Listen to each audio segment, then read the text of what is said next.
Saudara-saudara sekalian, melatih keluarga. Usahakan sedaya upaya sholat berjamaah itu dilaksanakan pada saat anak-anak dan keluarga berada di rumah. Dan waktu sholat telah masuk, ajaklah mereka itu mendirikan sholat. Latihlah mereka itu mendirikan sholat dengan berjamaah bersama-sama keluarga. Sholat berjamaah boleh dilakukan di mana saja. Kalau kita jauh daripada masjid, usahakan sembahyang berjamaah itu dikerjakan di rumah. Kalau Anda mempunyai keluarga, maka ajaklah mereka itu berjamaah. Katalah sholat maghrib, mungkin kebetulan pada hari itu semua keluarga ada di rumah. Kalau jamaah mungkin sedang nonton TV, setelah menjelang maghrib, kita ajak mereka tutup TV itu. Sebentar lagi akan masuk waktu sholat maghrib. Maka jamaah diarahkan supaya bentang sajadah, mengambil wudu, wujudlah mereka itu. Dan terangkan sholat berjamaah itu lebih utama 27 derajat dibandingkan sembahyang sendirian. Pahalanya luar biasa. Marilah rumah ini kita jadikan sebagai tempat sholat berjamaah, tempat ibadat. Dan Rasulullah Shallallahu Alaihi Wasallam pernah bersabda, "Nawwiru buyutakum bis sholati wa tilawatil Quran." Berilah cahaya rumahmu. Pertama dengan sholat, yang kedua dengan membaca Al-Quran. Niscaya rumah ini akan diberkati oleh Allah Subhanahu wa taala. Diberkati rezekinya, diberkati keluarganya dan sebagainya.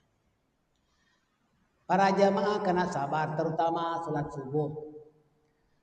Bangunkan anak-anak, kalau sekali belum boleh bangun, bangunkan 2 kali, 3 kali bahkan. Sebab mereka itu mungkin dilamun oleh mimpi dan sebagainya. Sampai mereka itu bangun semua. Ajaklah mereka sembahyang subuh. Luar biasa kalau Anda berjaya membawa keluarga berjamaah di rumah. Rumahnya itu akan diberkati oleh Allah, Anda pun akan dimurahkan rezekinya. Sholat berjamaah itu boleh dilakukan di mana-mana, sama ada di rumah maupun di masjid. Tapi kalau kita dengan masjid, afdal datang ke masjid, pahalanya lebih besar. Nah, setiap masjid mestilah dikerjakan sholat berjamaah pada setiap waktu. Jika jauh daripada masjid dan tidak mungkin datang ke masjid setiap waktu, maka tegakkan sholat itu berjamaah di mana-mana saja. Kalau keluarga ada di rumah, kerjakan sholat berjamaah itu bersama keluarga. Jangan seperti dulu. Kalau dulu ibunya mendirikan sholat dalam bilik, suaminya di hall. Dulu belum ada ilmu, belum ada ustaz terangkan. Sekarang pelajar-pelajar sudah pun ada ilmu. Maka sami'na wa ta'na, insyaallah mendapat barakah. Dalam sebuah rumah sebaiknya jangan melakukan sholat fardu sendiri-sendiri, terutama sholat subuh, maghrib dan isya. Ya kalau mungkin siang zuhur ada di rumah sama juga, asar ada di rumah juga sama misalnya. Dan kalau hari-hari anak kerja dan sebagainya, itulah sembahyang jahar, sembahyang maghrib, isya dan subuh itu kerjakanlah di rumah kalau jauh dengan masjid. Ajaklah mereka berjamaah karena sebuah rumah yang ditegakkan sholat berjamaah di dalamnya itu akan membawa berkah, mendatangkan ketenangan, terhindar dari gangguan makhluk halus, serta diselamatkan daripada sesuatu yang tidak kita ingini.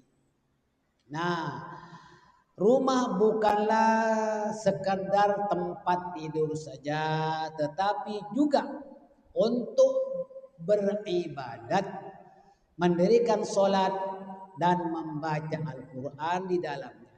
Ini berdasarkan hadis riwayat Al-Imam Bukhari Muslim, dan bahkan bukan hadis riwayat Imam Bukhari dan Muslim, tetapi muttafaq alaih, lebih sahih sebab lafal maknanya sama. Ini bukan sembarangan hadis muttafaq alaih, lebih tinggi mutunya daripada riwayat Imam Bukhari dan Imam Muslim. Artinya apa? Imam Bukhari dan Imam Muslim itu sama lafalan namanya muttafaq alaih. Rasulullah Shallallahu Alaihi Wasallam bersabda, ij'alu min salatikum fi buyutikum wa la tattakhiduha qubura. Jadikanlah sebagian dari salatmu dilakukan di rumahmu, dan janganlah kamu menjadikan rumah itu sebagai kuburan. Maksudnya jangan dibikin tempat tidur saja. Selain daripada tempat tidur, tempat kita istirahat, gunakan untuk beribadah, tempat ibadah. Ya, kalau seorang itu tak mendirikan sholat di rumah, tak baca Quran di rumah, tak pernah berzikir di rumah, tak pernah beristighfar di rumah, tak pernah beribadah di rumah, maka tidak mustahil rumahnya akan kemasukan hantu, sebab kuburan. Ya, mungkin banyak makhluk halus bersarang di rumahnya. Maka apabila orang dulu-dulunya itu, saya punya rumah Pak Ustadz, baunya bau bangkai, bau mayat, itu tandanya orangnya tidak sholat.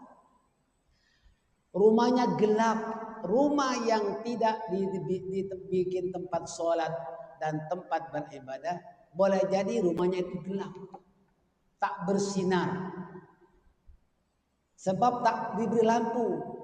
Rasulullah memerintahkan supaya berilah cahaya rumahmu dengan apa? Dengan sholat, bukan dengan lampu. Lampu itu bisa rusak.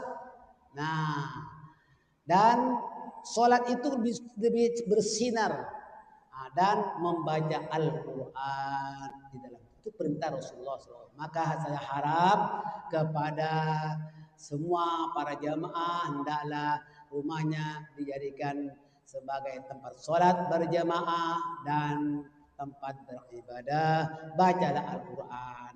Kalau hari Kamis malam Jumat, usahakan sedaya upaya membaca suratul Waqiah, dan kalau boleh membaca suratul Munjiat, ada 7 surah, ya kan?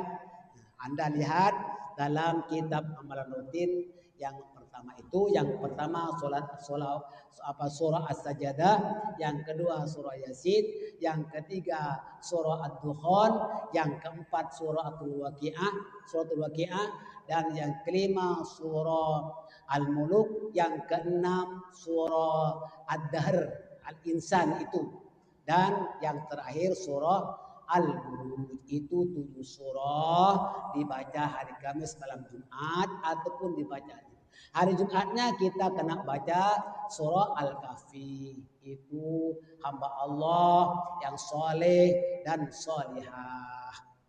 Dan kini telah banyak kemudahan untuk mendirikan sholat di shopping mall dan sebagian restoran. Bahkan di airport juga ada tempat sholat disediakan. Ya, kalau misalnya Anda mau pergi ke luar negeri, kebetulan kita menunggu penerbangan sudah masuk subuh, kita sembahyang subuh di tempat mushola itu. Maka Anda ajak mana-mana yang ada di situ sholat berjamaah, insya Allah. Demikian, semoga jamaah faham dan konsisten mendirikan sholat di mana saja kita berada. Jangan tinggalkan sholat, kalau boleh berjamaah. Mudah-mudahan ada manfaat.